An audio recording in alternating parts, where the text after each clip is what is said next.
Ya les comparto pantalla.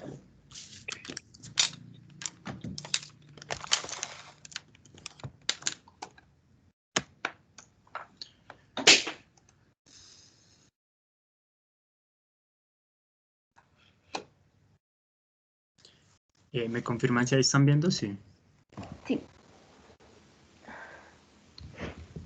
Bueno, buenos días para todos. Nosotros vamos a exponer el método constitutivo elastoplástico, el método de elementos finitos. Está a cargo de mi compañero Sergio Quiroga y quien les habla, Angélica Romero. Bueno, Discúlpame, Angélica, básicamente. ¿ya se está grabando? Sí, señor. Ah, Sí, perfecto, señor. listo, dale, adelante. Vale. Entonces, bueno, el alcance principal de este método se basa en la formulación teórica para el estudio tridimensional de cuerpos sometidos a acciones de contacto y impacto. Básicamente lo que se planteó fue desarrollar las ecuaciones básicas de equilibrio y posteriormente estudiar las ecuaciones constitutivas utilizadas. El elemento utilizado es el hexaédrico de 8 nodos, en este estudio principalmente, para ver la utilidad de esa integración numérica. ¿Listo? Entonces vamos a iniciar como con las ecuaciones básicas de equilibrio que se utilizaron en ese estudio. Como podemos ver en la figura número 1, es un cuerpo, ¿sí?, tridimensional en el que se le extrae, dividido en elementos finitos, ¿cierto? Y se le extrae en un instante de tiempo t un volumen inicial. Entonces, y se va a definir, ese sólido se va a definir con las siguientes conjuntos de coordenadas. Un sistema de coordenadas intrínsecas definido en el dominio de cada elemento, un sistema de coordenadas globales, los cuales hacen referencia a la posición de un punto cualquiera en el instante de tiempo, en donde se ve acá la ecuación, va a ser las coordenadas globales, va a ser igual a definido en la función de forma del elemento que vamos a estudiar. También se va a utilizar la velocidad virtual en la ecuación de equilibrio para cada elemento de un sólido inicial y ya en el sólido deformado. Como se pueden observar en las ecuaciones de la derecha, se plantea por medio de las integrales, ¿sí?, en donde se va a basar básicamente en la dirección principal por la velocidad virtual, por un delta de volumen, más el tensor de tensiones de Cauchy, por el tensor de gradiente de velocidades, por el delta de volumen. Si se plantea que la velocidad virtual, va a ser la velocidad en un punto A, ¿sí?, por la función de forma del elemento, se obtiene una ecuación dinámica de equilibrio que va a ser JA más TA igual a PA más BA, que eso se plantea más en el estudio, en donde JA va a ser la expresión que vemos ahí, que va a ser la integral de una dirección inicial por la función del elemento por un delta de volumen inicial. En el caso de TA va a ser finalmente la integral del primer tensor por medio del método de piola de Kirchhoff, por una derivada por el delta de volumen. El PA va a ser igualmente una integral definida por NA por el primer tensor por el delta de área, y el BA va a ser la integral de la dirección principal por NA por una constante B por el delta de volumen inicial. Dale. Ok, entonces en cuanto a las ecuaciones constitutivas elastoplásticas, pues cabe resaltar primero que pues, este método es el más exhaustivo y requiere de mayor cálculo. Se usa en aquellas zonas próximas al impacto desde el primer momento y se divide en dos regímenes, tanto elástico como plástico. En cuanto al régimen elástico, la ecuación usa la ecuación constitutiva hipoelástica, y en cuanto al régimen plástico usa la ecuación constitutiva elastoplástica, perdón. En este caso, podemos ver aquí en la parte izquierda cómo el tensor de velocidad de deformación, como ya les mencioné, se divide en una parte elástica y una parte plástica, en donde tenemos que la parte plástica eh, se divide o se descompone en esta ecuación que tenemos acá. Entonces que tenemos un gamma por un delta de fuerza sobre el delta de esfuerzos. Entonces para eso conocemos que F, que sería la fuerza, viene siendo el potencial plástico que se supondrá igual a la superficie de fluencia. Y más encima de eso lo definimos en el punto de esfuerzos I sub j, k igual a 0. De igual manera se define el parámetro K de fluencia como una función del trabajo plástico de formación igual a WP. En este caso, entonces venimos quedando con la ecuación que tenemos acá abajo, sabiendo que el gamma corresponde a toda esta ecuación que tenemos al lado derecho. Entonces, para eso tenemos en cuenta que se utilizan los criterios de plastificación. En este caso utilizamos el de Born-Weiss, que está definido por la ecuación que está en la parte inferior. Entonces, donde z y sub j es la parte desviadora del tensor de Cauchy y j al cuadrado es el segundo invariante del desviador de tensiones. Seguido de esto, tenemos que tener en cuenta también la velocidad de deformación plástica equivalente. Entonces, que está definido por la ecuación que está al lado izquierdo de sus pantallas, como E igual a la raíz de 2/3. Para este caso, entonces, tenemos que denominamos acá que DI sub J, la 1, es igual a DI sub J, como está expresada en la ecuación, menos 1/3. Y Z y sub J como vector, entonces a la derivada corrotacional de las tensiones desviadoras. En este caso, entonces, si reemplazamos, vamos a tener esta ecuación del lado derecho, en donde tenemos expresado que H es igual a K sobre E sub P, G como el módulo de elasticidad transversal, J asterisco como la raíz, la adición entre H más 3G sobre H, y Z y sub J como está indicado en la parte inferior. En este caso, como mencionaba mi compañera, tenemos el elemento hexaédrico de integración dinámica. Entonces, este elemento nosotros, o bueno, en lo que nos basamos, lo dividí en tres partes. En una función de forma en integración numérica, en la actualización de las tensiones y deformaciones, y en otra parte que es conocida como la evaluación de las fuerzas internas resistentes. Entonces, para el primer caso, que es función de forma numérica, tenemos simplemente una función de la forma de clase C.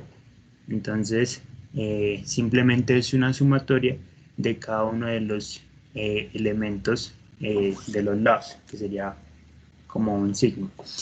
Para el caso B, que tenemos la actualización de las tensiones y deformaciones, tenemos las ecuaciones del lado derecho de la parte superior, y para la parte C, que es la correspondiente a la evaluación de las fuerzas internas resistentes, tenemos las ecuaciones de la parte inferior derecha.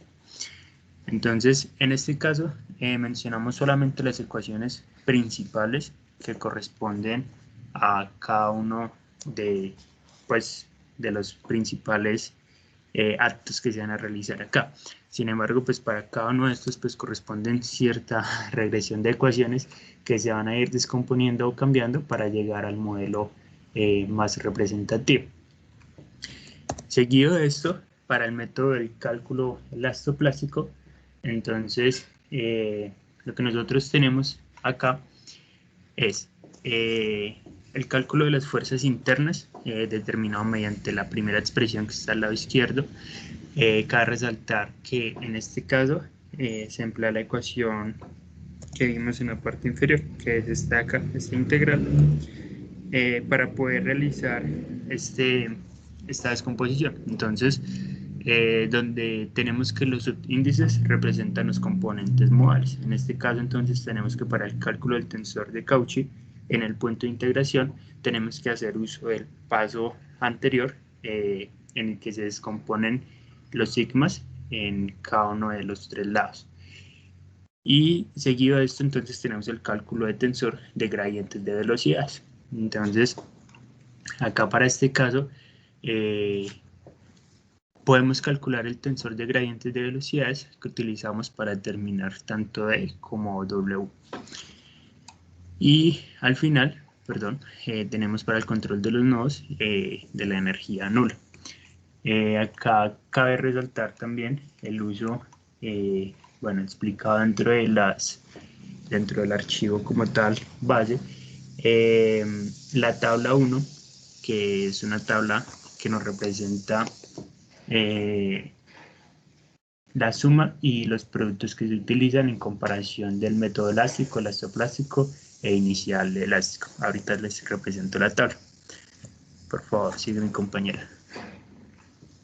Bueno, finalmente, de manera genérica, queremos como mostrar eh, las deformaciones que presenta el volumen con el que se estudió, en donde como conclusión final se puede establecer que al utilizar un hexaedro, sí, se puede, o sea, se puede establecer una sobrerigidización de la estructura hasta límites de bloquearla totalmente, fenómeno que se conoce como el acodalamiento plástico. Eh, Básicamente ahí se ve pues de manera genérica, no queremos extendernos mucho en esto, las deformaciones que se pueden evidenciar en el sólido combinando movimientos en diferentes direcciones. Eh, Como conclusión principal, el hexaedro irregular para la implementación de los puntos de integración, tanto en un cálculo estático como en un cálculo dinámico, será pues práctica, es muy difícil, como decía mi compañero anteriormente, más que todo en las zonas elastoplásticas, puesto que se vuelve casi impracticable por descifrar una discretización excesivamente fina. Sin embargo, pues se puede establecer de manera muy cuidadosa en el estudio para representar pues las frecuencias elevadas e intentar reducir los efectos de distorsión del estudio como tal. Muchas gracias. No sé si mi compañero va. Sí, como les mencionaba aquí en la tabla 1, entonces podemos ver, y como ya les acaba de mencionar mi compañera, el método es un poco extenso. Entonces acá podemos ver el procedimiento de integración, que es relativamente más lento que el utilizado con materiales, por ejemplo, hiperelásticos. Entonces, pues podemos ver el grado de comparación. ¿Listo? Y pues acá tenemos las referencias. Muchas gracias. Bueno, chicos, muchas gracias. Compañeros, algún comentario?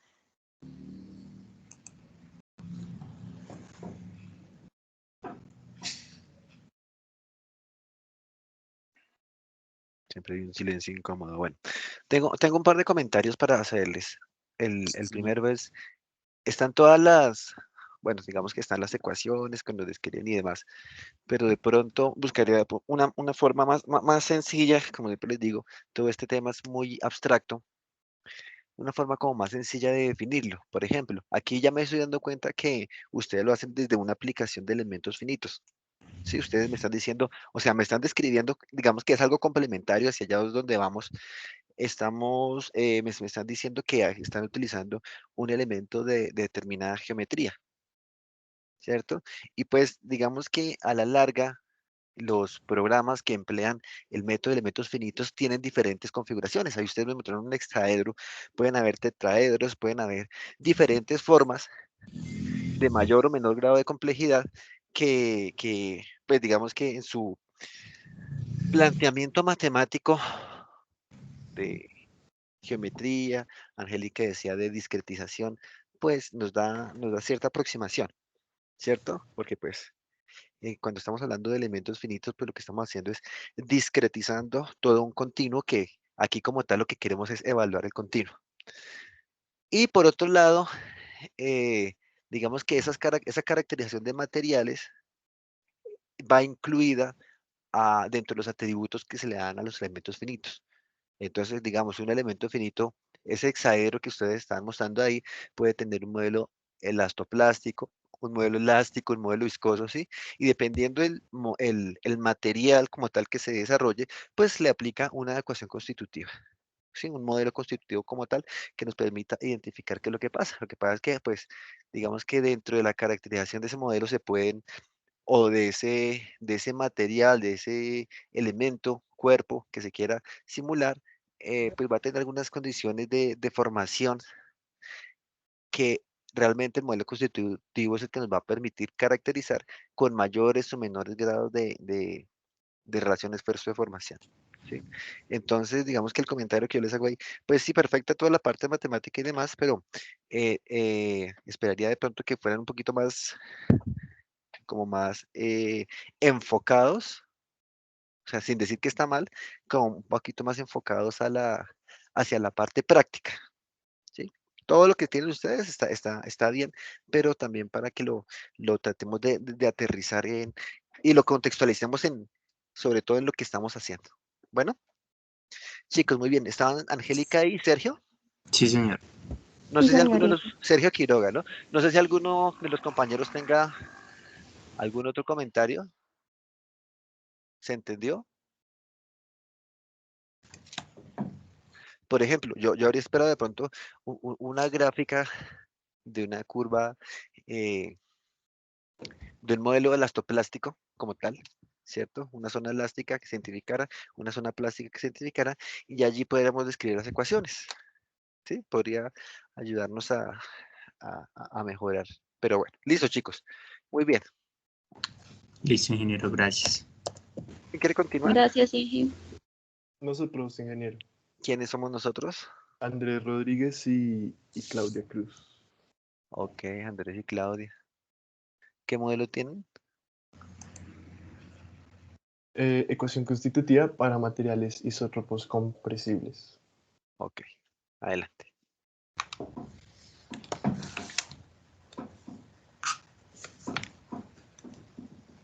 Buenos días para todos. Bueno, la ecuación constitutiva para materiales isótropos compresibles la vamos a abordar desde el punto de una elasticidad no lineal, en donde las leyes elásticas no lineales son aquellas en las cuales, pues, aún no habiendo una deformación que sea permanente, no existe una relación de proporcionalidad entre la tensión y la deformación. En esta elasticidad no lineal, el tensor de rigidez elástico ya no es una matriz de coeficientes constantes, Discúlpame, sino que estos... Claudia. ¿Estás Señor. compartiendo? Sí, profe. Yo no estoy viendo, no sé los demás. A mí Sí, sí yo me sí estoy sale. viendo elasticidad no Sí, lineal, dice. sí, Sí. bueno, te podría molestar si dejas de compartir y vuelves a compartir a ver si me carga. Vale, profe. Es que no estoy viendo.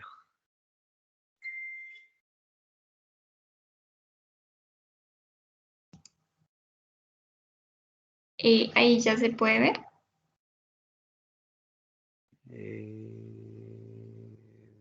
No me está cargando aún. Ya veo. Ahí me aparece Teams.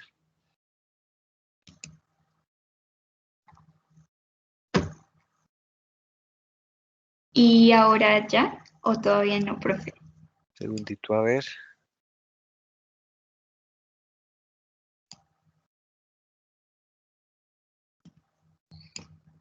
No me está cargando, tan raro. Y ya me Vuelvo a sale, probar. pues. ¿Te queda fácil enviármela entonces al WhatsApp y yo la voy siguiendo desde acá para... Vale, profe. Entonces ya les envío. Ok.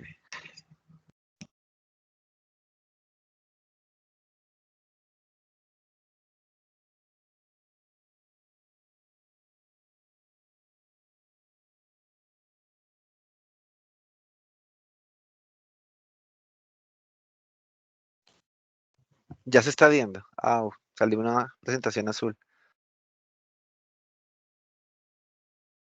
Sí, profe, pero ya no estoy compartiendo. No sé, entonces está como demorada la señal. Entonces ya las estoy enviando.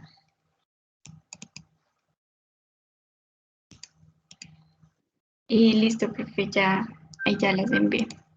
Ok, si quieres igual comparte para que los compañeros vayan viendo Sí, sí, y ya lo siguiente de listo. acá. Eh, ya estoy compartiendo de nuevo. No sé si mis compañeros pueden ver.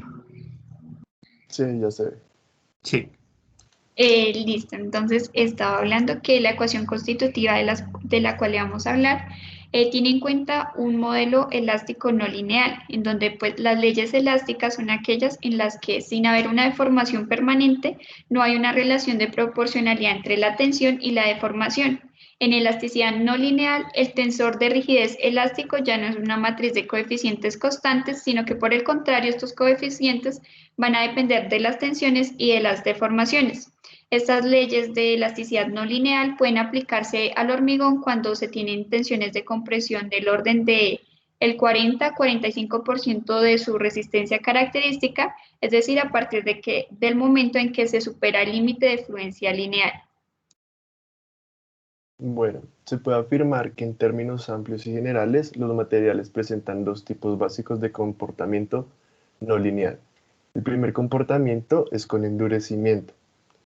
Cuando el material supera un cierto estado tensional límite, empieza a perder rigidez, aunque puede seguir soportando incrementos de carga. En este caso, la curva de comportamiento muestra que a medida que aumenta la tensión, las deformaciones suelen crecer más deprisa que el estado tensional.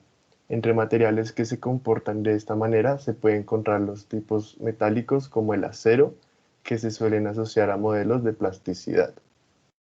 El comportamiento por ablandamiento, al superar cierto estado tensional límite, el material pierde rigidez y no puede seguir soportando incrementos de carga. En este caso, el material se va descargando, aunque su deformación sigue aumentando.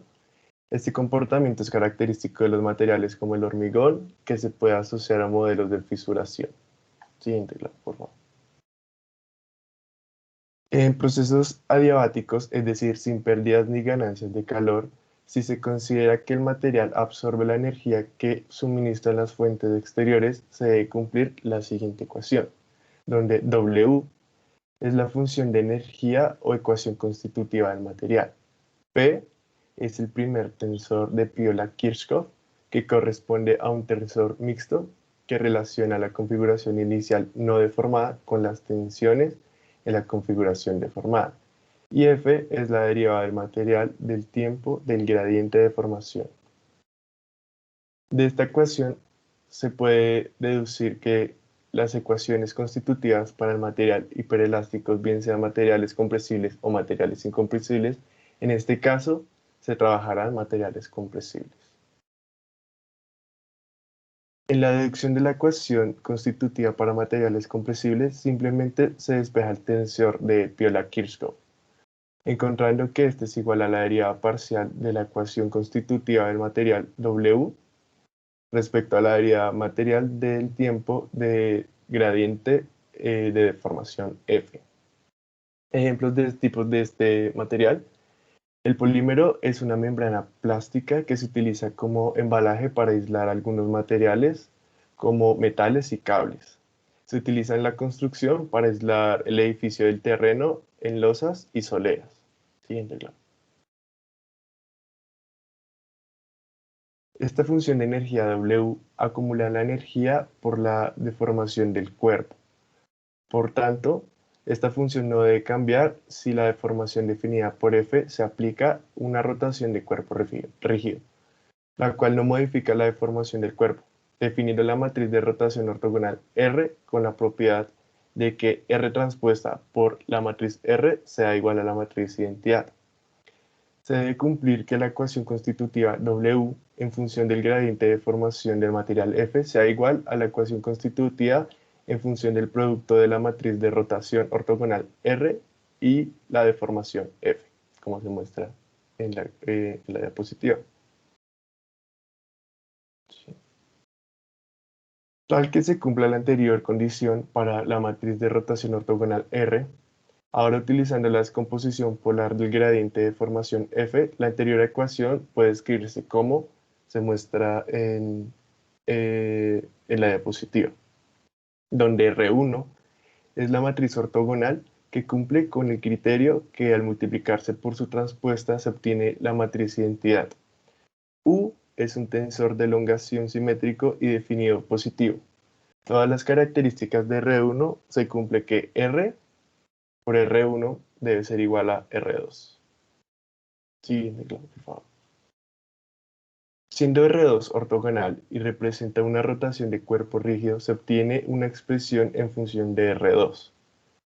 Con esta expresión se llega a una nueva expresión, que es la última que se ve ahí en la diapositiva, donde se obtiene la ecuación constitutiva en función del gradiente de formación es igual a la ecuación constitutiva en función del tensor de elongación simétrico, que a su vez es igual a la ecuación constitutiva simétrica en función del tensor de deformación de Cauchy-Green. Bueno, aplicando regla de la cadena, se tiene que el tensor de Piola-Kirchhoff es igual a la derivada parcial de la ecuación constitutiva del material respecto a la función del tensor de deformación de Cauchy-Green respecto a CMN, multiplicado por la derivada parcial de CMN respecto al gradiente de deformación F sub i k, en donde SMN es la notación de Voigt del tensor de deformación de Cauchy-Green.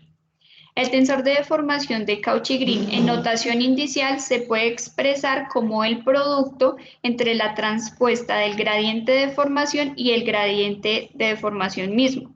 Es de recordar que el tensor de gradiente de deformación es función de la derivada parcial respecto a sus componentes. Asimismo, el tensor de deformación de Cauchy-Green es un tensor de cuarto orden que en consecuencia tendrá 81 componentes, pero debido a la condición de simetría se puede expresar en función de 36 componentes. Retomando la ecuación constitutiva del material hiperelástico, que es esta que se muestra acá, y calculando la derivada parcial del tensor de deformación de Cauchy-Green respecto al tensor de deformación, y reemplazando, además utilizando una condición de simetría, se obtiene que el tensor de Piola-Kirchhoff en notación tensorial es igual a 2 veces el gradiente de deformación multiplicado por la derivada parcial de la ecuación constitutiva del material respecto a al tensor de deformación de Cauchy-Green. Además, como el material es isótropo, se debe cumplir que cualquier rotación del cuerpo rígido antes de la deformación no modifica la función de energía, por lo que se cumple esta igualdad, en donde la ecuación constitutiva W o ecuación de energía en función del tensor de deformaciones de Cauchy-Green es igual al tensor, a la ecuación constitutiva en función del producto del tensor de deformación de Cauchy-Green por la matriz de rotación ortogonal. Utilizando esto y al reescribirlo de forma conveniente, en donde el producto del tensor de deformación de Cauchy-Green por la matriz de rotación ortogonal se escribe como la matriz de rotación ortogonal, su traspuesta, producto del tensor de deformación de Cauchy-Green, producto del tensor de la matriz de rotación, en donde pues esta condición es la ley de transformación de un sistema de coordenadas a otro. Con esto se tiene que la ecuación constitutiva o ecuación de energía en un sistema en función del tensor de deformación de Cauchy-Green en un sistema coordenado es igual a la ecuación constitutiva en función de un tensor de deformación de Cauchy-Green en un segundo sistema coordenado. Con esto se tiene que los valores principales de un tensor de deformación de Cauchy-Green no se modifica si se realiza una transformación de un sistema coordenado a otro. Por tanto, se escoge la matriz de rotación R, de modo que los ejes de referencia coincidan con los ejes principales del tensor de deformación de Cauchy-Green C. Así que pues la ecuación de constitutiva o la ecuación de energía, que es W, pues debe depender solo de los valores principales del tensor de deformación de Cauchy-Green. En consecuencia, esta ecuación constitutiva de ecuación de energía va a depender de los invariantes, del invariante 1, invariante 2 y el invariante 3. Recordemos que, bueno, los invariantes se calculan igual que en el método de Cardano, como se muestra aquí. Espera a ver si me deja moverla. Donde el invariante 1 es la traza de la matriz del tensor de deformación de Cauchy-Green, el tensor 2, bueno, las expresiones que se muestran en pantalla. Al utilizar los invariantes y aplicando la regla de la cadena, reemplazando en la ecuación del tensor de Piola-Kirchhoff y utilizando la regla de la cadena, se llega a que, bueno, y recordando que las derivadas de los invariantes respecto al tensor de deformación de Cauchy-Green son en su primera la derivada parcial del invariante 1 respecto al tensor de deformación de Cauchy-Green será igual a la matriz de identidad, la derivada parcial del invariante 2 respecto al tensor de deformación de Cauchy-Green será igual al invariante 1 multiplicado por la matriz de identidad menos el tensor de deformación de Cauchy-Green, y asimismo la derivada parcial del invariante 3 será como se muestra en esta expresión. Reemplazando cada una de las derivadas y simplificando, se llega a que el tensor de Piola-Kirchhoff será igual a 2 veces el tensor de deformación multiplicado por las derivadas parciales, derivada parcial de la ecuación de energía respecto al invariante 1 más el invariante 2 multiplicado por la derivada parcial de la ecuación de energía respecto al invariante 2, todo multiplicado por la matriz de identidad menos la derivada parcial de la ecuación constitutiva respecto al invariante 2 multiplicado por nuestro tensor de deformación de Cauchy-Green más el invariante 3 multiplicado por la derivada parcial de la ecuación constitutiva respecto al invariante 3 multiplicado por la inversa del tensor de deformación de Cauchy-Green. Esta expresión la utilizamos y para la deducción de nuestra ecuación constitutiva y además utilizamos la definición del tensor de, el tensor de Piola-Kirchhoff en función de J, que más adelante les diremos que es J, y del tensor de tensiones de Cauchy multiplicado por la traspuesta del tensor de deformaciones. Con esto, ir reemplazando y despejando el tensor de tensiones de Cauchy, se llega a la expresión que muestro acá en pantalla, en donde J es el determinante del tensor de deformaciones, o igual a la raíz cuadrada del invariante 3. Ya utilizando el teorema de Cayley-Hamilton para el tensor B, donde el tensor B es también un tensor de deformación de Cauchy-Green, con la diferencia que el tensor C es por el lado derecho y el tensor B es por el lado izquierdo. Es como si se calculara un límite. Entonces, utilizando esta definición, se tiene que el tensor B cuadrado es igual al invariante 1 por el invariante menos el invariante 2 por la matriz de identidad más el invariante 3 por la inversa de nuestro tensor de deformación de Cauchy-Green. Utilizando esto y la definición, bueno, el tensor de tensiones de Cauchy, finalmente encontramos la ecuación constitutiva para materiales isotrópicos compresibles, que será expresada de la siguiente manera. Entonces, como conclusión se tiene que podemos expresar el tensor de tensiones de Cauchy en función de la ecuación constitutiva del material, o ecuación de energía, en función de los invariantes, en donde los invariantes se calculan a partir de nuestro tensor de deformaciones de Cauchy-Green. Y pues con esto podemos encontrar una curva de relación esfuerzo-deformación. Y eso ha sido todo. Estas son las referencias. Muchas gracias. Ok, muchas gracias. ¿Algún comentario, muchachos? No, ingeniero. No. Bueno.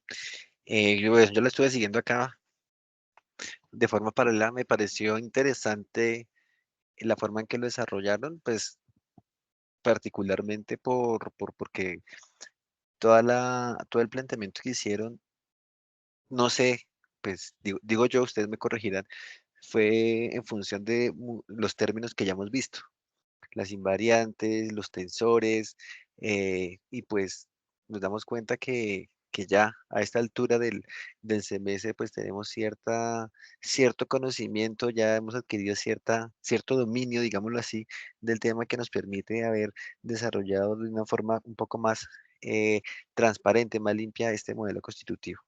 Entonces digamos que ese sería mi comentario y no sé si alguno de los compañeros quiera aportar algo más. A mí me pareció realmente pues mucho más fácil de entender en función de los términos que ya hemos trabajado a través del semestre.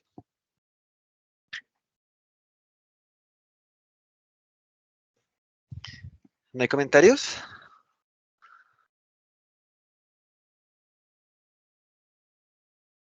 No, señor. Listo. Muchas gracias, chicos. ¿A quién le gustaría continuar? Vale, profe. A nosotros, ingeniero. ¿Quiénes somos nosotros? Nicolás y César. Ok. Comparto, ingeniero. Nicolás Obando y César Daza. Sí, señor. Sí, señor. Ok.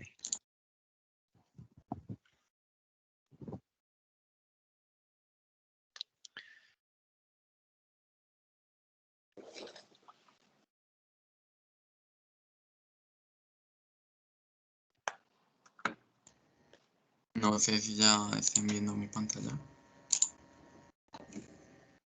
¿Está la presentación puesta? Sí. No sé los demás. Yo no estoy viendo. Sí, ingeniero, ya está bien. ¿Sí? Entonces, si por favor, igual que el otro grupo me la envían por WhatsApp, yo la voy siguiendo aquí. Ya la envío, profe.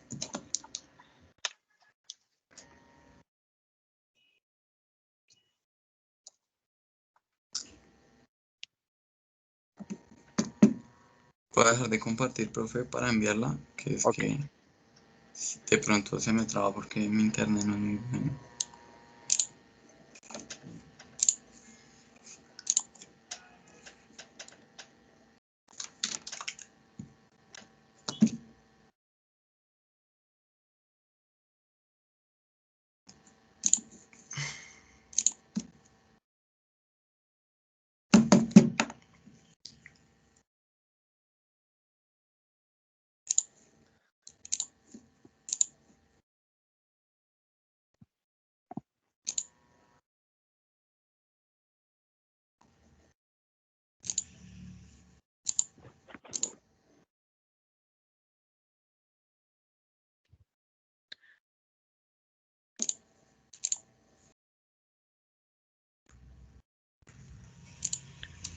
Ya la envié, ingeniero.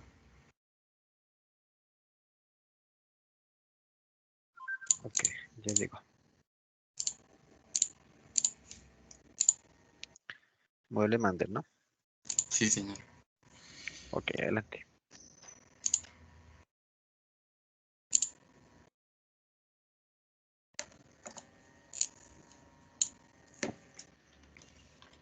Bueno, buenos días. El día de hoy, con mi compañero y yo, vamos a presentar el modelo constitutivo de Mander para concreto confinado.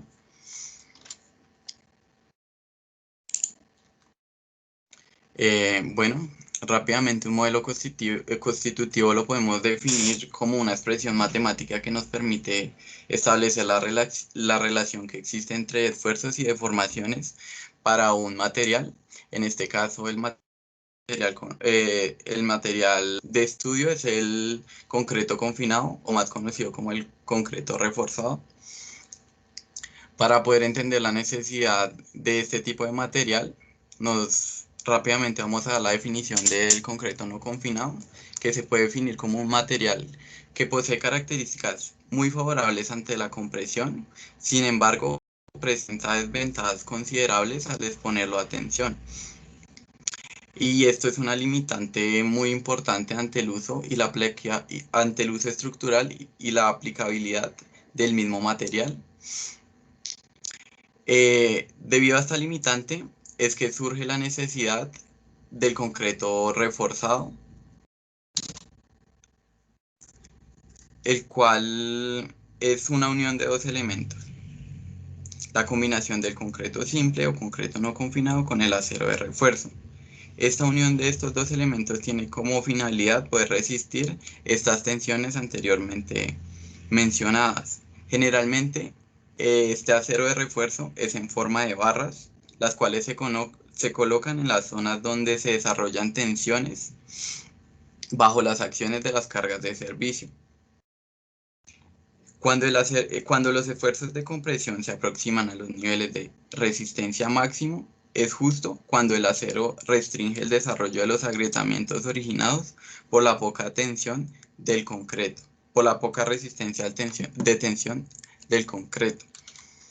Acá podemos observar los factores que intervienen en un buen confinamiento, los cuales son la cantidad de acero transversal y la cantidad de acero longitudinal, la separación de los estribos, el esfuerzo de fluencia nominal del acero, tanto longitudinal como del acero transversal, la resistencia a la compresión del concreto y por último la relación entre el volumen de acero confinante, que sería el volumen de los estribos, y el volumen del concreto confinado. Entre los varios tipos de confinamiento encontramos el confinamiento activo y el confinamiento pasivo.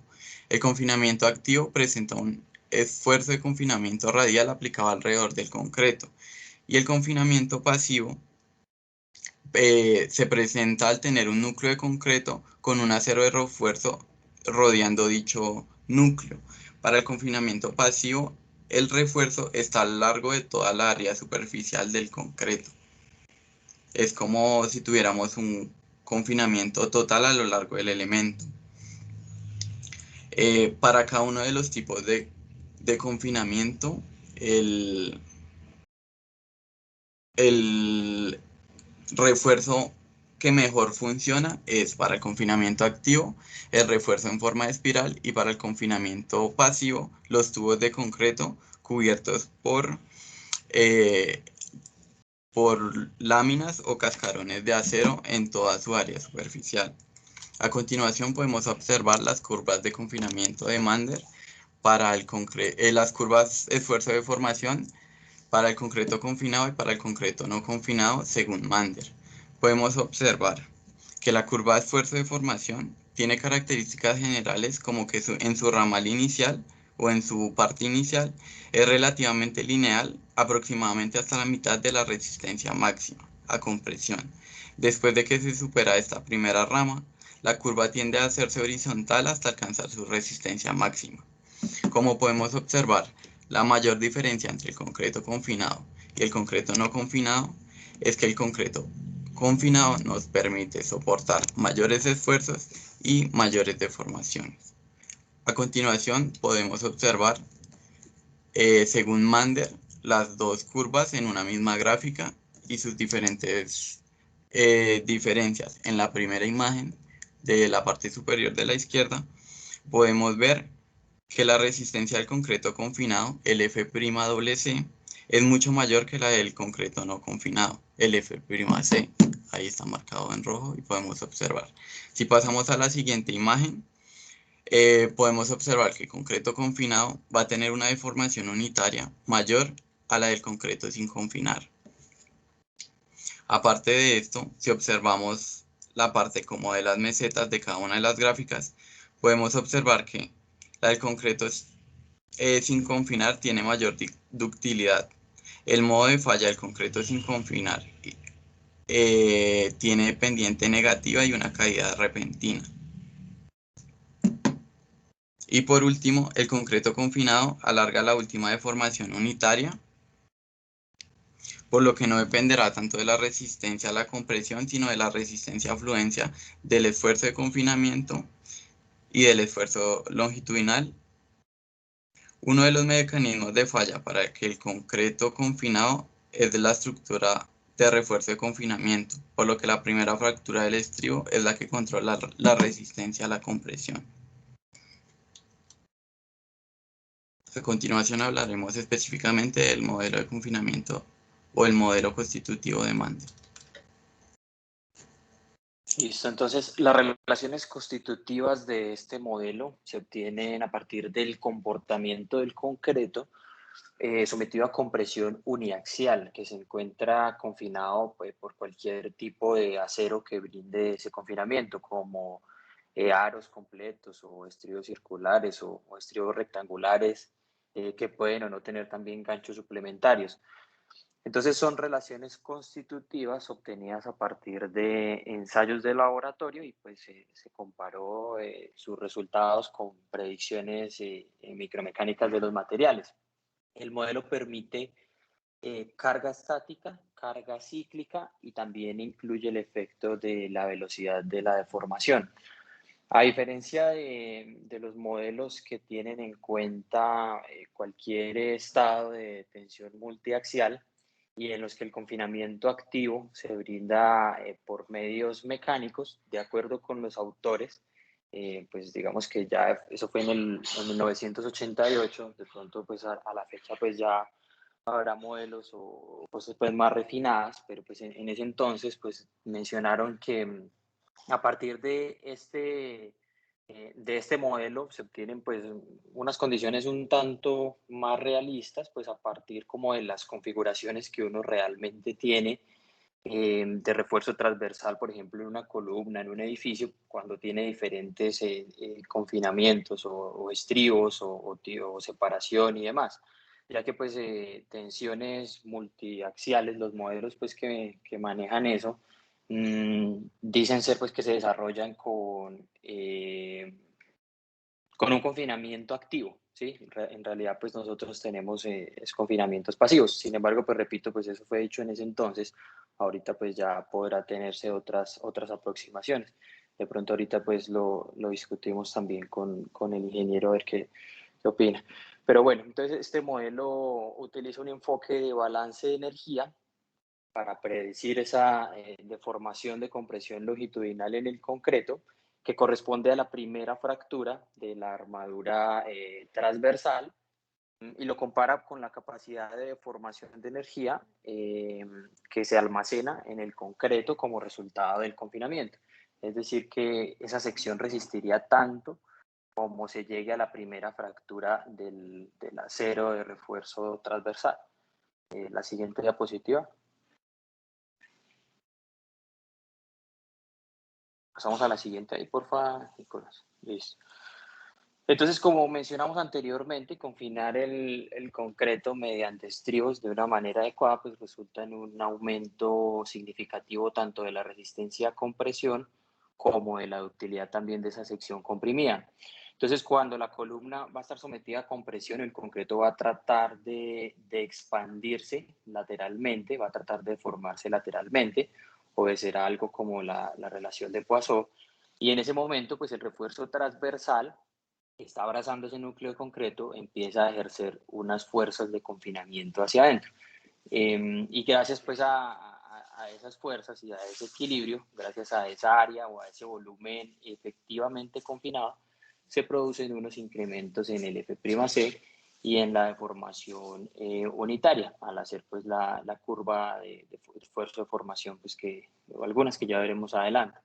Entonces, en las imágenes podemos ver que una sección confinada, o sea, el comportamiento que va a tener, pensemos pues en que esas áreas que se ven ahí achuradas en las imágenes de la izquierda, producen, pues son el resultado de un efecto de arco que está realizando ese acero transversal, ¿sí? Vean que donde no se cuenta con un estribo pues que tenga su detallado adecuado, es decir, estribos cerrados a más de 135 grados, se va a producir pues un efecto de arco que empieza a disminuir el área efectiva que se encuentra confinada. De igual forma, pues si se tienen barras longitudinales, pero que no están apoyadas por la esquina de un estribo, o de pronto si el estribo está a 90 grados, pues no van a brindar un confinamiento a ese núcleo y van a ser pues susceptibles esas barras de sufrir pandeo.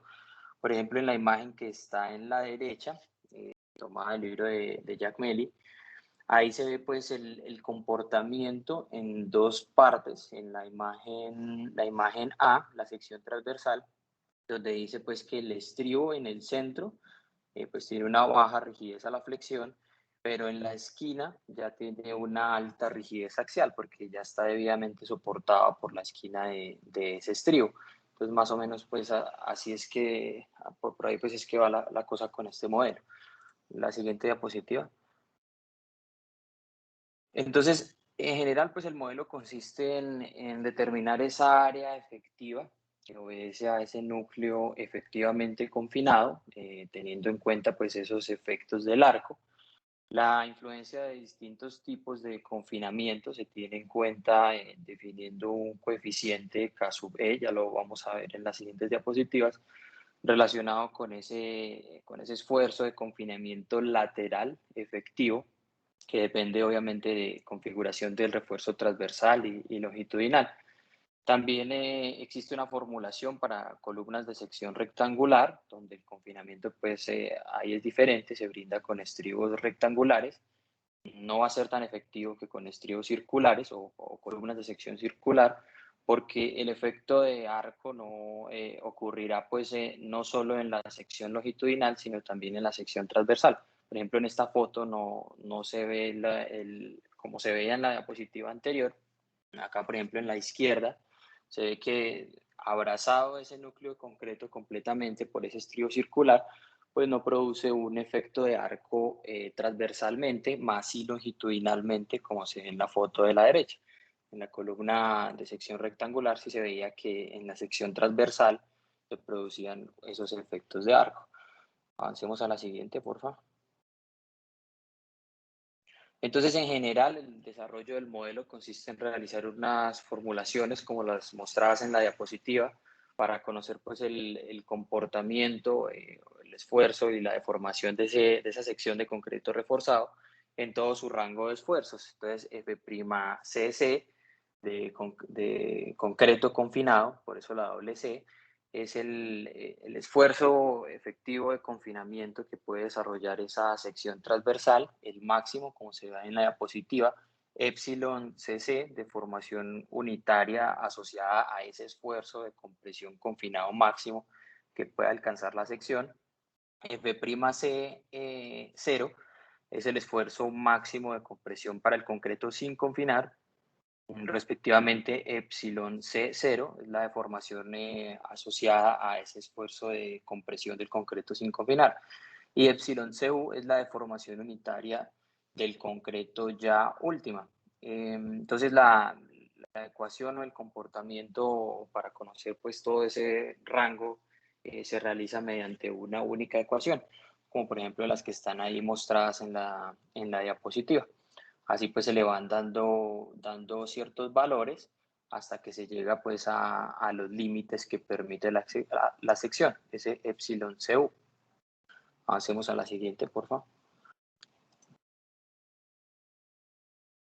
Entonces, como les mencionaba, el modelo también tiene en cuenta el comportamiento esfuerzo de formación, pero ante cargas cíclicas, donde ocurre pues naturalmente una reducción de la pendiente pues de esa curva después de alcanzar la máxima resistencia a la compresión. En la figura se ven esas curvas de esfuerzo de formación, incluyendo ciclos de carga y descarga. Y hay unas formulaciones nuevas, esas denotadas ahí, que tienen new, que es el nuevo punto del esfuerzo, que también pues tiene una nueva formulación, son unas coordenadas nuevas, y así pues se le va dando valores y se obtiene la curva. Avancemos a la diapositiva final. Esta gráfica pues muestra los resultados obtenidos de la aplicación de las ecuaciones del modelo. Estas sí son un poco más extensas y tienen un poco más de gráficas, donde se tienen en cuenta los efectos de la tasa de formación en el concreto, tanto para tasas altas, que es la línea punteada, como para tasas bajas, que es la línea continua. Entonces, pues acá de manera general se observa que un aumento en la velocidad de deformación, es decir, la línea punteada, provoca un aumento de la resistencia a la compresión del concreto confinado, también de la rigidez inicial, y una disminución de la deformación en el momento de la deformación unitaria máxima epsilon cc. También se produce una disminución en la inclinación de la curva, disminuye la pendiente con altas tasas de deformación después de que se alcanza SF''cc, de modo pues que la curva dinámica se empieza a aproximar o se empieza a parecer a la curva cuasi estática, pues para altas deformaciones. Listo, siguiente. Acá pues se ven algunas de las referencias y eso es todo.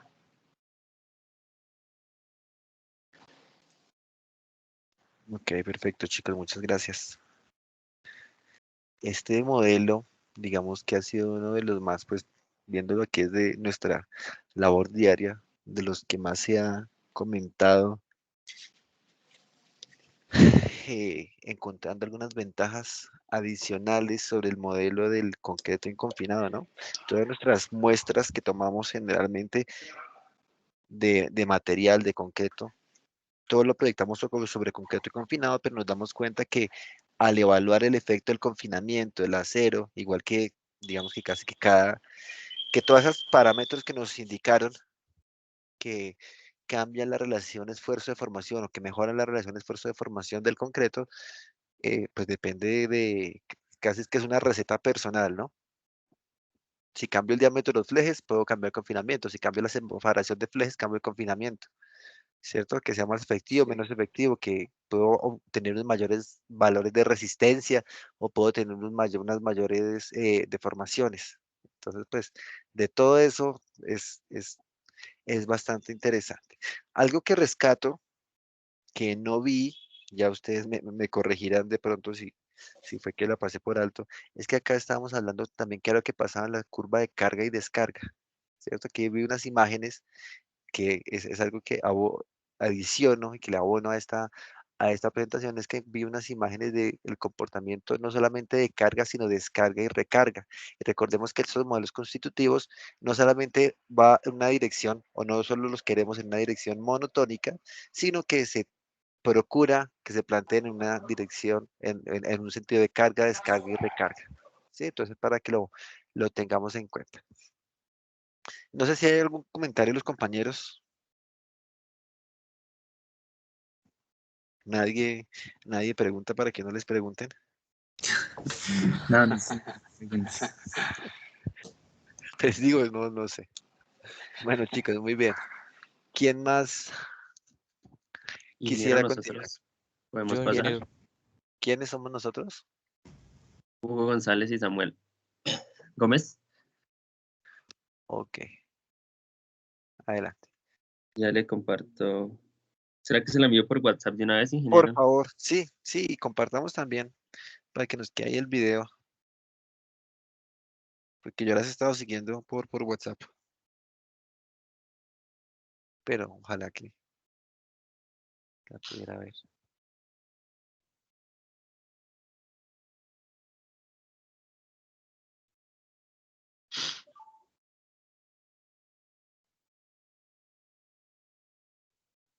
Ya le da, ingeniero, ¿alcanza a ver en la pantalla?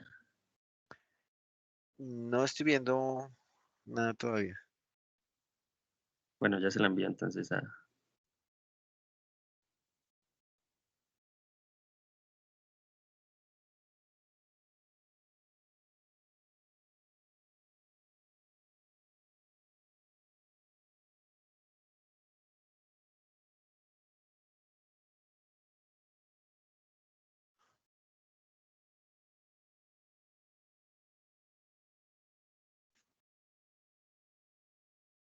Ay, qué pena, la tengo que descargar.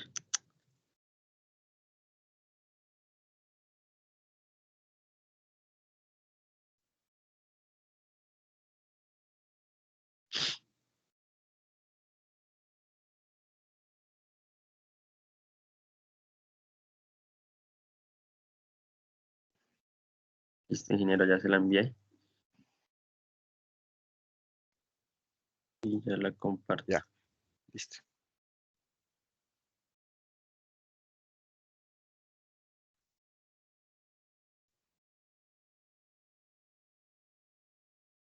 Bueno, muy buenos días a todos. Les vamos a hablar hoy acerca del modelo viscohipoplástico de Niemunnis. Bueno, para hacer una pequeña introducción a la modelación constitutiva y a este modelo en particular, pues cabe aclarar que pues, la modelación constitutiva es una herramienta realmente muy útil que nos ayuda a asimilar el comportamiento de diferentes materiales, pues que tienen cierta complejidad. En este caso, pues vamos a hablar del comportamiento del suelo, ya que pues un material que no se comporta del mismo modo y es muy difícil simular, simular sus condiciones en sitio y pues la variabilidad va a ser muy alta. Entonces, pues como tal, la modelación constitutiva es una herramienta pues matemática, como ya le había dicho un compañero anteriormente, que nos ayuda a simular el comportamiento cuando se somete el material a ciertos esfuerzos y deformaciones. Bueno, el modelo de este hipoplástico, pues lo que investigamos es más que todo la aplicación en un programa que se basa en elementos finitos. Entonces, usa una subrutina de cálculo que se llama User Defined Material o la UMAT, que pues en el usuario tiene la capacidad de ingresar pues, el comportamiento mecánico del material de acuerdo al modelo. Este es un programa que no solo puede simular el modelo constitutivo que estamos representando hoy, que es el hipoplástico, sino que puede también ejecutar diferentes modelos constitutivos. La UMA tiene como principal calcular el jacobiano numérico, pues que nos permite realizar el cálculo y el análisis de los esfuerzos y deformaciones. El programa trabaja con una representación tensorial en Abacus, que es muy útil ya que aprovecha pues, la simetría de los tensores trabajados, pues por la facilidad, y pues para este caso particular podemos acá ver un tensor de esfuerzos de segundo orden, un tensor de segundo esfuerzo de incremento de formaciones y como tal la matriz del módulo de rigidez. Para hacer como un pequeño resumen ya de esta parte, el programa se llama Incremental Drive y también fue diseñado por el señor Niemunnis, que es pues, uno de los desarrolladores también del modelo hipoplástico, hipoviscoplástico. Pues este programa trabaja con la sintaxis dentro de Abacus, pues como lo dije anteriormente, que aprovecha pues su principal ventaja es la ortogonalidad de los vectores, de los tensores, para realizar el cálculo de esfuerzos y deformaciones. Ya pues entrando un poco más en la materia del tema del modelo constitutivo, pues la hipoplasticidad es un modelo constitutivo inelástico, pues entre sus principales características se encuentran que es incremental y no lineal. También que pues no diferencia como tal la deformación elástica y plástica. Pues tiene la habilidad de describir comportamientos disipadores, flujos plásticos, efectos no lineales dentro de la superficie de fluencia. Y otra característica importante es que es una ecuación tensorial, pero es una sola ecuación tensorial. Pues también aclarar que la hipoplastia pues, reconoce las deformaciones inelásticas, puede presentarse no solo en el ciclo de carga, sino que también en la descarga. Y como lo dije anteriormente, como lo dice acá, es una simple ecuación, o sea, no se necesitan diferentes ecuaciones, una ecuación para la carga y una para la descarga, sino que como no diferencia entre deformación elástica y plástica, entonces, pues solo se necesita una ecuación en el proceso de carga y descarga. Pues también es importante aclarar que la ecuación constitutiva expresa el incremento de esfuerzos, disculpe, en lugar de incremento de esfuerzos y deformaciones, acá no hablamos como tal de un incremento de un esfuerzo, sino hablamos de una tasa de esfuerzo y deformación que se basa también en una unidad de tiempo, es decir, es la tasa de esfuerzo con un incremento obtenido en cierta unidad de tiempo. Pues eso sería todo, mi compañero. Bueno, pues ahora vamos a hablar un poco de los modelos hipoplásticos. Eh, Pasas a la siguiente, por favor, Hugo. Entonces, pues, como para ponernos también un poquito más en contexto, ¿qué busca como tal un modelo hipoplástico? Pues estos buscan describir el comportamiento inelástico del suelo, pues sin usar los conceptos expuestos, digamos, por compañeros anteriores en los modelos elastoplásticos. Entonces quiere como apartarse totalmente pues, de estos modelos elastoplásticos, ya, y pues como en el suelo no es posible distinguir el momento en el que empieza una deformación no elástica, este modelo hipoplástico reconoce que pues ambos tipos de deformaciones ocurren al mismo tiempo. Entonces, pues por eso no va a existir como un punto o una zona que diferencie estos dos tipos de comportamientos dentro de los modelos. Siguiente, por favor, Hugo. Hipoplasticidad, pues empieza con una ecuación básica, que pues es la ecuación básica de hipoplasticidad. Pues esta fue propuesta para suelos granulares y está descrita pues de la forma primera que ven a mano superior izquierda, donde T es como tal el tensor corrotacional de la tasa de esfuerzos de Streamba-Hauman. La relación de vacíos, T pues, es la tasa del tensor de deformaciones y H bolita una función tensorial. Algunos modelos como digamos el de Wolferdorf y el de Euler, pues han propuesto que a partir de la función presentada, soluciones donde se utiliza como una superficie límite para T, corriente bolita, que pues el tensor corrotacional, que sea igual a cero. Y algunos factores pues escalares que muestran el efecto del esfuerzo medio, la densidad y la relación de vacíos, dando así como una forma a la ecuación, que es la segunda que vemos, donde L pues es el tensor tangencial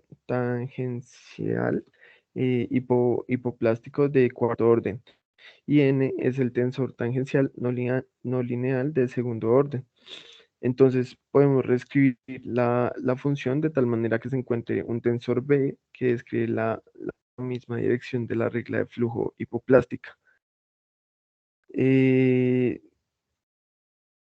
después de esto podemos hacer una relación donde B va a ser el inverso de L y esto pues va a ser N. Esta ecuación está siendo pues influenciada ahí por los factores de barotropía y pignotropía en los tensores L y N, de tal manera que pueden ser expresados de la forma en que L es igual a FB por FE sobre los tensores por el gorrito. Y N, pues de la misma forma, pero pues al final multiplicándolo por N gorrito. Lo mencionado, pues es más que todo como propuesto por Wolferdorf y es la base para el modelo viscoplástico de Newman. La siguiente, Hugo, por favor. Ya refiriéndonos más al modelo visco-hipoplástico de Newmanis, el comportamiento en suelos finos varía pues de acuerdo a la relación de dependencia entre el esfuerzo, la deformación y el tiempo que se encuentra en el comportamiento de las arcillas. El modelo viscoplástico de Newmanis busca reproducir el comportamiento del material ante el creep, la relajación y el cambio de isotacas que puede verse pues en las siguientes dos imágenes. Entonces ahí se muestra como un contraste. La primera, la A, pues es la curva de esfuerzo de formación. La segunda, la curva de esfuerzo desviador y esfuerzo medio. Todo esto pues en el modelo viscoplástico en un ensayo triaxial no drenado. El modelo se basa en la descomposición de Maxwell. La siguiente, Hugo, por favor. La descomposición de Maxwell, donde se diferencian las deformaciones elásticas de las viscosas. Entonces empezamos con la descomposición de Maxwell, que es D es igual a D elevado a la E más D viscoso, teniendo en cuenta que el comportamiento en las arcillas no depende de la relación de vacíos ni de la densidad, y utilizando pues otras ecuaciones ya vistas del modelo hipoplástico, puede expresarse la ecuación plástica de la forma en que el tensor es igual al factor B por L gorrito, con la equivalencia de que D viscoso es igual a el inverso de L negativo. El tensor L pues, es modificado de tal manera que se reduzca la rigidez para relaciones de esfuerzos muy grandes. El factor de Baratubio puede pues, definirse de acuerdo con Newman como FB es igual a, bueno, menos, es la cuarta ecuación que ahí pues marca que es el factor de Baratubio, donde pues cada asterisco es la dependiente de la lineal de recompresión de Butterfield. Y A es un factor hipoplástico que depende del ángulo de fricción crítico, que pues es de la forma que sigue ahí, que es A es igual a la raíz de 3 por 3 menos seno del ángulo sobre 2 por la raíz de 2 por el seno del ángulo. La dirección de las deformaciones viscosas, como se puede ver pues en la función de T es igual a F sub B por L, es contraria a la regla de flujo hipoplástico. Pues teniendo en cuenta lo mencionado, el modelo utiliza la definición, otra vez que Wolfsferdorf le da al tensor B, donde B es igual al inverso negativo de L, dando así pues una ecuación más completa que es igual a 1 sobre f sub m al cuadrado, y pues acá la que está señalando.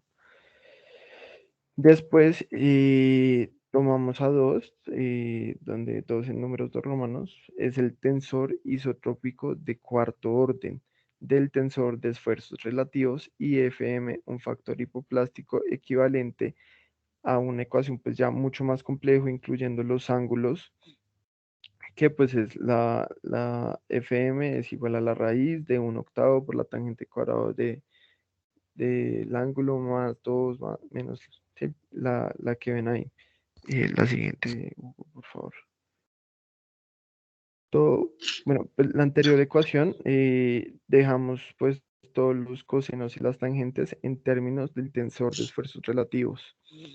Y a partir de la definición pues de ese mismo tensor y teniendo en cuenta los conceptos de esfuerzos equivalentes de Borslev y de relación de sobreconsolidación, puede encontrarse un valor para la deformación viscosa, que es de viscoso, es igual a, bueno, la que están viendo ahí, la deformación viscosa.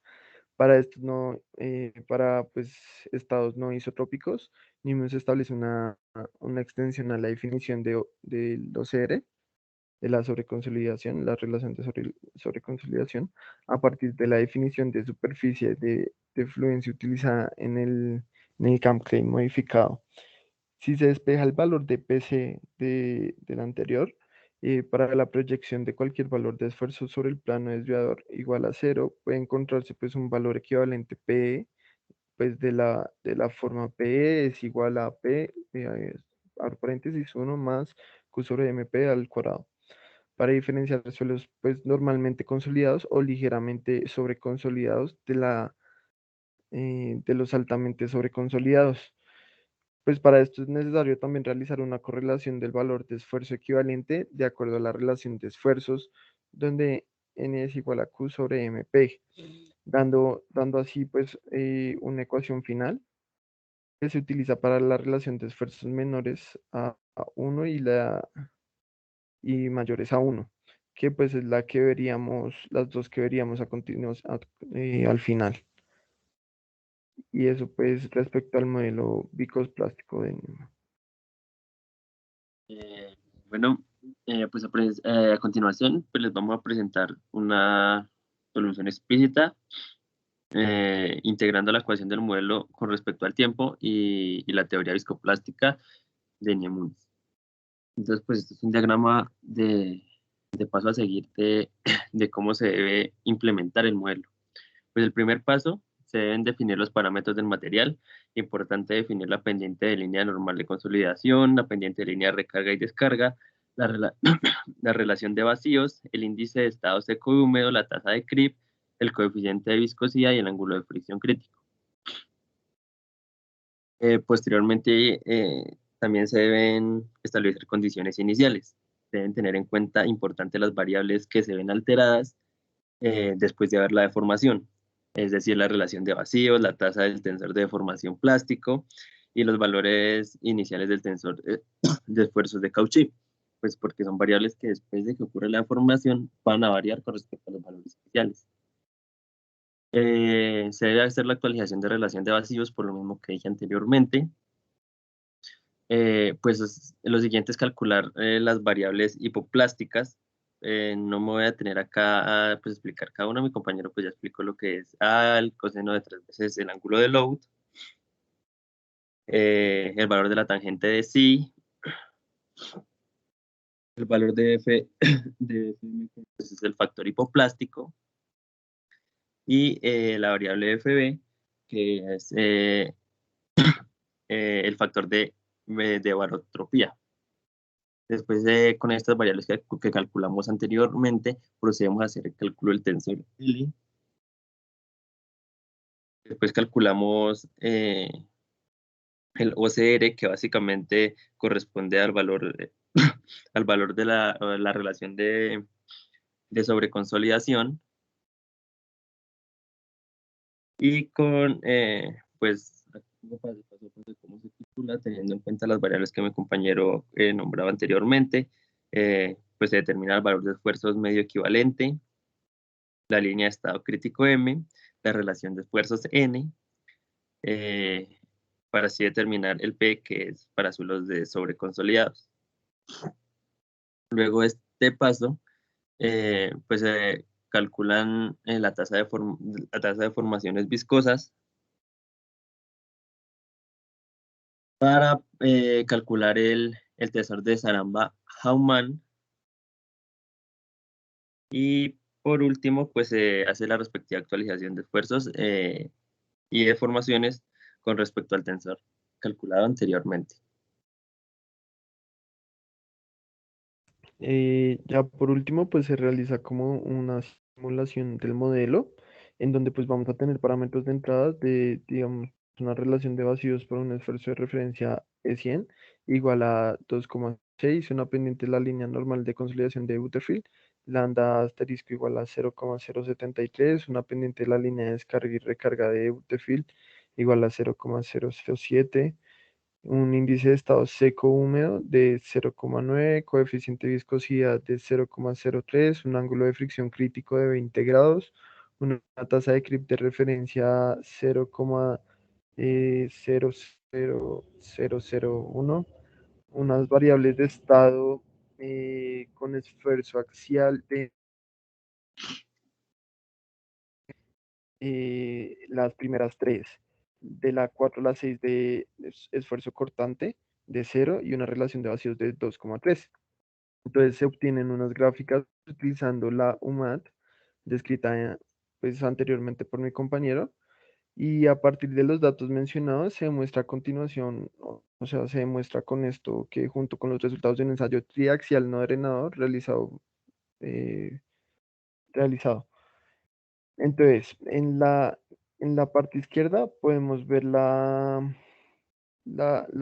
gráficas del ensayo, en donde pues la primera, que es la que está más a mano izquierda, es la curva de esfuerzo de formación.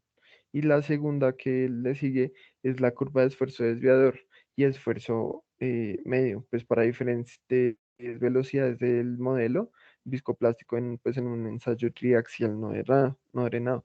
En el modelo viscoplástico puede pues, observarse la forma como la velocidad de aplicación de la carga alterna, de la aplicación de la carga altera los resultados pues, obtenidos en suelos finos.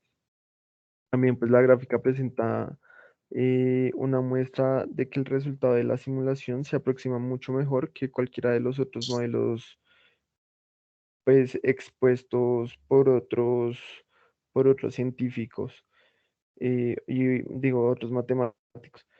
Cada curva pues corresponde a un tiempo determinado y son conocidas como isotacas.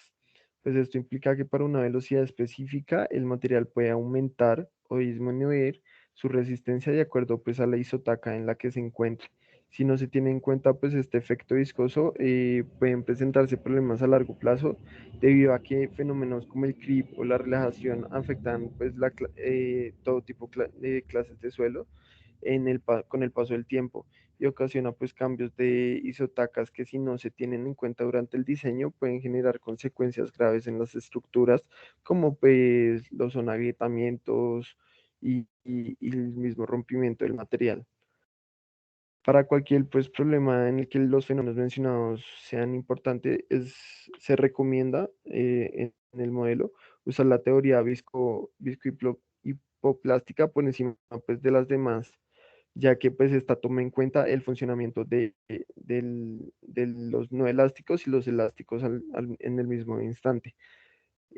Por otro lado, pues entre las limitaciones más grandes del modelo, se encuentra su incapacidad para simular el comportamiento del material cuando éste es sometido a una carga cíclica, así como pues la dificultad para simular la cementación de las arcillas y la anisotropía del suelo en general. Y pues a nivel computacional, el problema más grande que se encontró es que utiliza un método de integración explícito que le quita como precisión a los resultados finales en comparación pues a uno que utilice un método implícito. Finalmente pues ahí tenemos las envolventes de respuesta del modelo, que pues son las presentadas a mano derecha. La primera es la envolvente de formaciones y la segunda es la envolvente de esfuerzos del modelo pues visco-hipoplástico. Y ya eso sería Listo, todo. pues otra cosita que queda clara acá también, como comentaba inicialmente, se está trabajando con un software que integra el tema de los elementos finitos con los modelos constitutivos. Acá estamos hablando de la aplicación y de la implementación del modelo de viscohipoplástico de Niemunis, pero es importante pues que también sepan que también se pueden simular otros modelos, modelos elastoplásticos también, el modelo de von Mises con endurecimiento lineal, el modelo de Drucker-Prager con endurecimiento también, el modelo de Kamm-Klein modificado y pues otro modelo que está dentro de los hipoplásticos, que es el modelo viscohipoplástico con anisotropía, que son otros modelos constitutivos también que nos pues, ayudan para realizar el análisis y el comportamiento de información para suelos. Más gracias. Gracias. Chicos, gracias. Una consulta. ¿Este modelo solo me permite capturar deformación hasta cierto punto? O sea, pensando en que, pues digamos, muy importantes las limitaciones que nos acabaron de comentar al final. ¿Qué pasa si el suelo o cómo captura una falla del suelo? Digamos, una falla de fondo, ¿sí? Considerando que si el suelo es un material viscoelástico, ¿qué ocurre cuando llega a su condición de falla? Porque ustedes me están diciendo que hay una aplicación en elementos finitos. ¿Se desactivan los elementos? ¿Qué ocurre? ¿Ustedes de pronto alcanzaron a consultar algo de eso? Pues ingeniero, no mucho, pero lo que alcanzamos a entender es que digamos cuando se tienen suelos arcillosos o antisotropía en el suelo en Ujú. general, pues el programa no va a ser, el modelo no va a ser bastante exacto. Sin embargo, pues sí va a tener una aproximación a la falla que se espera o como al que al, ¿cómo le explico? Como al comportamiento que debería de tener. Pero pues igual ahí o sea, sería necesario como rectificar con otro modelo, pues para, o sea, ser como un poco más seguro. Ok. Bueno, aquí también rescato, digamos que cada uno ha tenido, cada grupo ha tenido su forma particular o ha incluido temáticas particulares que ha sido interesante. Aquí ya ustedes involucraron fue como un diagrama de flujo donde cómo es que se implementa ese tipo de modelo, pues de acuerdo con un software. cual también es interesante. Digamos, es un aporte a las otras perspectivas adicionales que se les ha dado.